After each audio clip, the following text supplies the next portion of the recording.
Day 2 video. So yeah, this is going to be about overwhelm and how you can kind of get a bit of a deer in headlights mentality when it comes to this. I'm just going to put this phone down because I want to sort my hair out. It looks a bit high right now. Yeah, a couple of things I wanted to talk to you about today. Number one, I've had a lot of people recently asking about the goals that I've been setting them on their nutrition programs, their exercises, getting them to track their foods, getting them to track their metrics, which are going to be stuff like calories, calories burnt when they're eating their foods, and what sort of foods they're eating.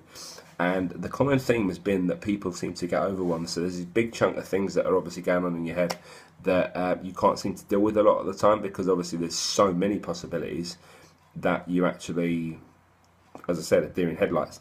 Now, when I was fighting, and what I've found really helpful with myself is to think that if you're just attack all the time, your brain doesn't get enough time to be defensive. And what I mean by defensive is that if you're considering that you are in fact overwhelmed, because again that's just a word that we're using to justify a feeling that's not going to be the same for you as me as it is for you. You don't get time to do this, and the best thing you can do in your life right now is to focus on the things you can do.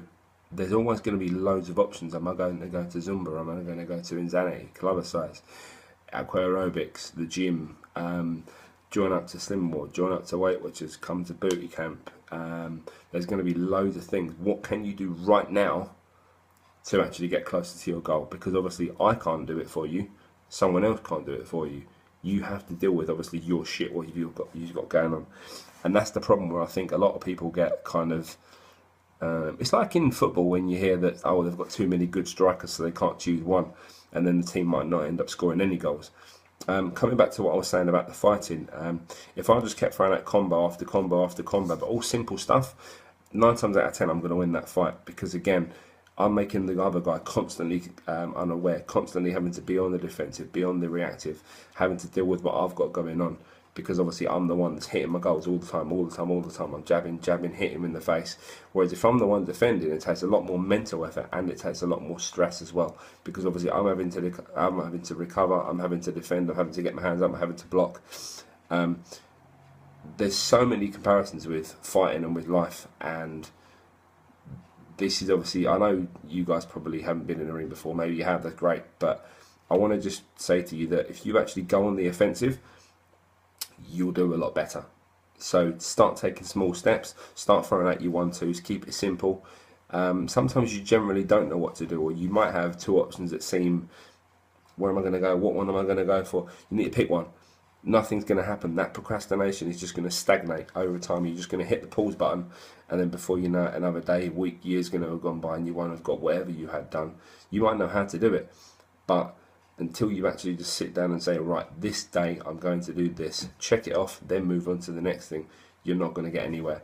So I want you to think about overwhelm today. The question for the day that I'm going to set today is going to be, where in your life are you letting yourself get overwhelmed with too many possibilities, be it where to take the kids, what to cook for dinner, how to start making immediate impacts on your health and your confidence with your body, how can you start eating healthier, what can you do to get back into work, what can you do to be a more efficient mum, what can you do to get your stress levels down. Think about all these things, because they'll all have options in your head, but you need to narrow it down to one, not 5, not 4, 1. Okay, that's very, very important. Goes across the complete board. Anything you want to change in your life, you're going to have to start cutting out the shit ones. Choose the most effective, choose the most productive, and I guarantee you will have a much more efficient day. I'm going to start and try and do it myself now, because I've got about 50,000 things I want to be doing, but not all of them are going to get me there. So I'm going to leave you to it now, but hopefully that's giving you some food for thought for the day. And as I said before, any comments, any questions, any clarifications, if you think I'm talking shit, gfitpt.com, Glenn at gfitpt.com for the emails, and speak to you soon.